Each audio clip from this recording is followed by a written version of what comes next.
Assalamualaikum warahmatullahi wabarakatuh. Selamat pagi, siang, sore, atau malam kepada Bapak Gatot Murtiwibowo, SPD, MSc, dan teman-teman lainnya yang berbahagia. Pertama-tama marilah kita panjatkan puji dan syukur kepada Allah Subhanahu wa taala karena telah memberikan rahmat, kesehatan, dan keselamatan sehingga kita dapat berkumpul pada perkuliahan kali ini. Adapun topik yang akan kami bahas pada kesempatan kali ini adalah tentang quality control pesawat Cobalt 60. Perkenalkan, nama saya Petra Pratama William yang akan bertugas sebagai moderator pada kesempatan kali ini. Baik teman-teman, langsung saja kita mulai pada sesi penyampaian dan penyajian materi yang akan disampaikan oleh Mas Ismail. Kepada Mas Ismail Banida, waktu dan tempat saya persilakan. Assalamualaikum warahmatullahi wabarakatuh. Terima kasih atas kesempatan yang telah diberikan kepada kami. Yang kami hormati Bapak Gatot Murtiwibowo, SPD MSc selaku dosen pengampu mata kuliah Teknologi Informasi Digital dan Pengembangan Teknologi Mutakhir. Pada kesempatan yang baik ini, kami dari kelompok 3A akan mempresentasikan quality control pesawat Cobalt 60. Sebelumnya saya akan memperkenalkan kelompok kami terlebih dahulu. Yang pertama saya sendiri Ismail Banida Nuryaman. Yang kedua ada Petra Pratama William dan Jovial Sampeupa. Berbicara tentang quality control atau kendali mutu, yaitu regulasi di mana proses yang baik, kualitas yang terukur, dan dibandingkan dengan standar dan kebutuhan langsung atau kesesuaian dengan standar. Quality control yang mengendalikan seluruh jaminan bagian dari kualitas berkaitan dengan teknik yang digunakan untuk kegiatan operasional untuk memeriksa kualitas dan memenuhi semua persyaratan. Sebelum kita berbicara tentang QC Cobalt 60, kita berbicara tentang prinsip kerja radioterapi pada Cobalt 60.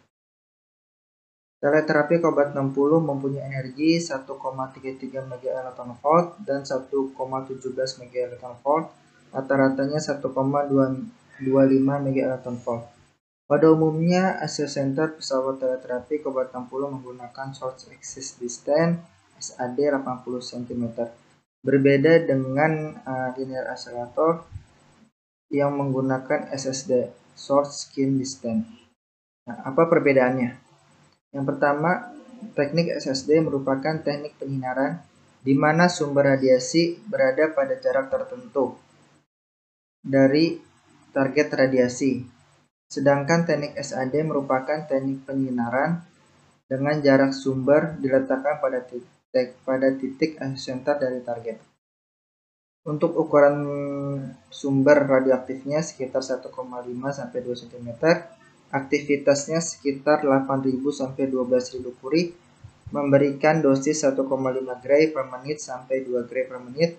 Nah, itu jika sumber masih baru.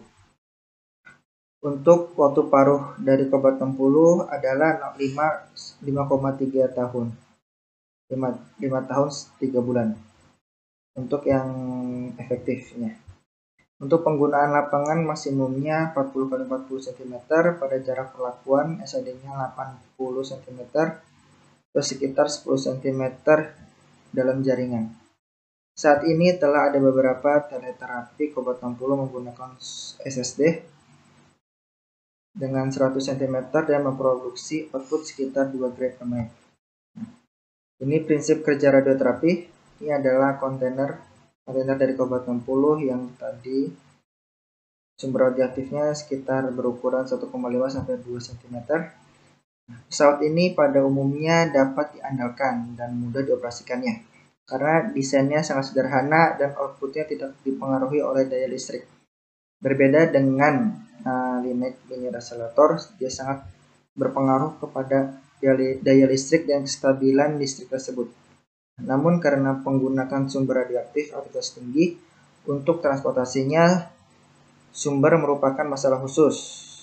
Demikian pula masalah perlimbahannya. Nah, perkembangan teknologi radioterapi. Sebelumnya Cobalt 60 hanya bisa digunakan untuk teknik 2D atau 3D. Tapi dengan perkembangan zaman, bisa digunakan teknik IMRT. Ya, untuk di khusus kobat sendiri di Jakarta memang sudah tidak ada. Terakhir kali itu RSPAD dan RSCM, tapi dengan perkembangan zaman, kos, pembiayaan, dan lain-lainnya, beban bagi petugasnya, akhirnya kobat 60 diganti dengan linear accelerator. Nah, untuk quality control kobat 60, kita mempunyai standar atau berpatokan kepada APM S-Group 40 atau ESTRO atau IAIA. Nah, untuk frekuensinya yaitu untuk harian, mingguan, bulanan, dan tahunan. Khusus untuk hariannya, prosedurnya ada safety, ada mechanical.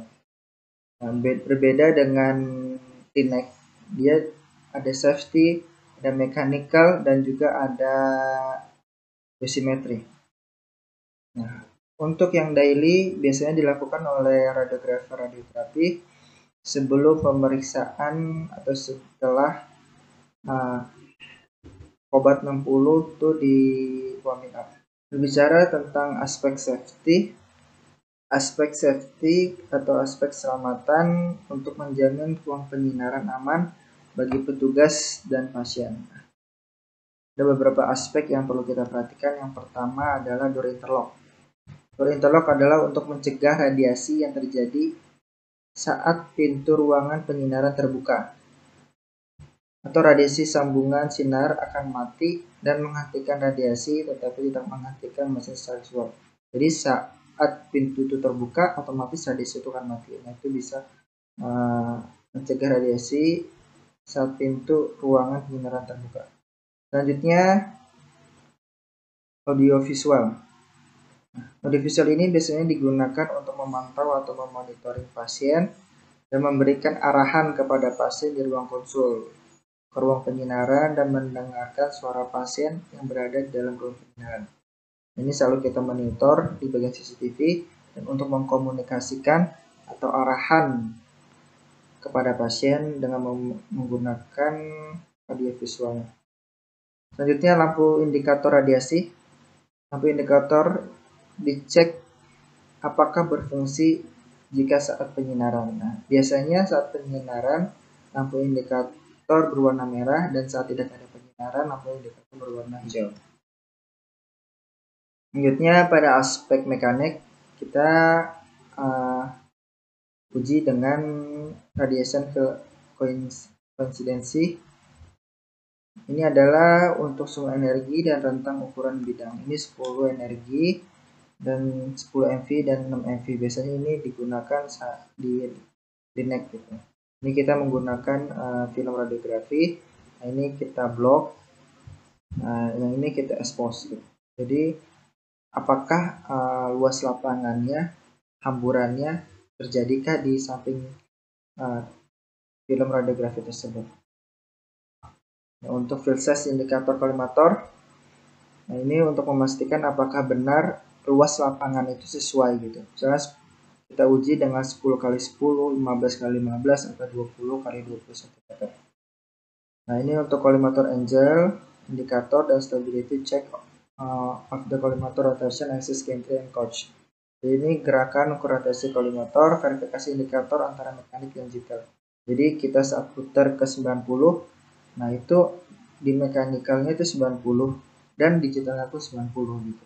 Dengan batas toleransi sekitar 2 mm. Jika pertanyaannya, jika melebihi di atas 2 mm, kita harus menghubungi teknisi radioterapi dan menjudge untuk men-setting ulang dengan standar yang telah ditentukan.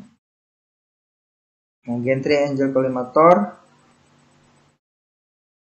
dengan verifikasi indikator mekanik sudut gantry sesuai dengan digital. Jadi saat kita berputar 90 derajat, nah ini tampilan yang ada di digitalnya sesuaikah 90 atau sesuaikah 270.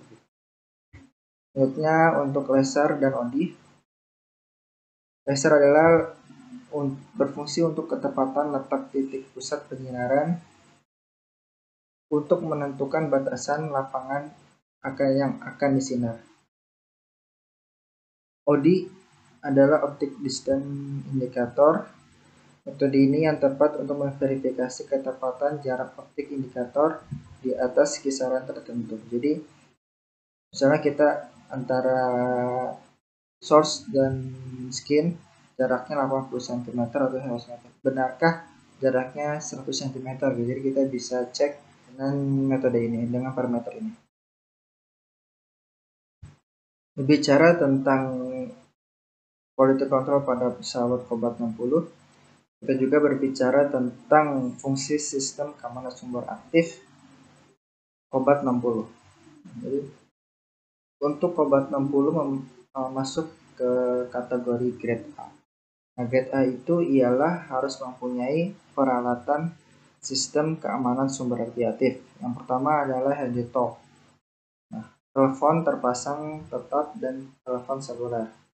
Alarm atau sirene, detektor gerak yang dipasang di pintu, CCTV yang terhubung ke bagian pusat security, sensor inframerah pada pintu, balance magnetic switch BMS. Nah, ini pemantauan secara terus-menerus oleh petugas keamanan fasilitas. Nah, untuk sistemnya adalah ada pencegahan, ada deteksi, ada delay, atau ada tanggap atau respon. Nah, pencegahannya kita membuat organisasi keamanan sumber radioaktif, kita pelatihan. Pelatihannya itu jika terjadi simulasi pencurian atau simulasi source itu tidak bisa masuk ke dalam head gantry, pemeriksaan latar belakang. Jadi pasien yang masuk memang sesuai dengan atau kebutuhan yang akan mereka lakukan di rumah sakit. Gitu. Biasanya di rumah sakit tertentu meninggalkan KTP atau meninggalkan identitas diganti dengan ID card yang untuk rumah sakit. Kendali akses dan keamanan informasi. Nah, untuk deteksi kita biasanya ada kamera CCTV yang terhubung ke bagian pusat security atau pusat keamanan, sensor saat memasuki ruang penyinaran di Kobat 60, BMS atau alarm.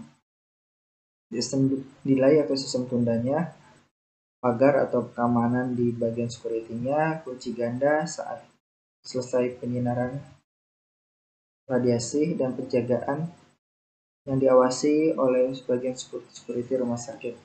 Dan tanggap atau respon adalah koordinasi untuk datang ke lokasi. Berbicara tentang fungsi sistem keamanan sumber radioaktif, kita berbicara tentang isu keamanan sumber radioaktif di dunia internasional. Yang pertama adalah sejak serangan pada tanggal 11 September 2001, keamanan sumber radioaktif telah menjadi isu internasional yang sangat penting. Sumber radioaktif potensi digunakan sebagai penambah daya teror atau bom konvensional dalam bentuk bom kotor. Banyak sumber-sumber radioaktif tidak terpakai. Sisa pemanfaatan pada bagian medik industri yang tidak dilaporkan. Masih terjadi pencurian atau pemindah tanganan sumber radioaktif secara ilegal di beberapa negara. Adanya konvensi internasional mengenai pentingnya keamanan sumber radioaktif. Jadi memang berbicara tentang quality control juga, yang pastinya kita berbicara tentang sistem keamanan sumber radioaktif tersebut. Jadi kita memastikan keamanan pasien tersebut dan keamanan untuk sumbernya tersebut. Jadi memang quality control ini sangat penting dilakukan. Nah, kita sebagai radiografer radioterapi sebagai garda terdepan gitu, yang berinteraksi dengan pasien, kita bisa memastikan jaminan mutu atau jaminan kualitas yang kita berikan kepada pasien itu tepat dan sesuai dengan standar yang telah ditetapkan. Dan juga tidak penting juga tentang sistem keamanan sumber radioaktif, karena kita menggunakan sumber radioaktif dengan aktivitas yang sangat tinggi, sampai 8.000 sampai 12.000 curie. Demikian presentasi yang telah kelompok 3A yang telah kita sampaikan. Kurang lebihnya mohon maaf. Assalamualaikum warahmatullahi wabarakatuh.